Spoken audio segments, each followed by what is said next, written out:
High বন্ধুরা, শুভ দুপুর। কেমন আছো সবাই? তো আজকে দেখো আমি প্রায় 12:30 বেজে গেছে। তো আমি রান্না করতে এসেছি।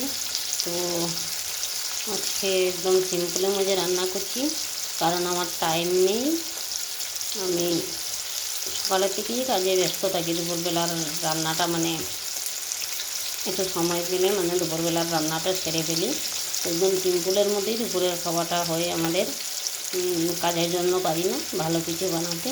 তো আজকে দুপুরের মেনু হয়েছে মুসুরি ডাল আর মাছ ফ্রাই, বাঁধাকপি দিয়ে, মাছের মাথা দিয়ে।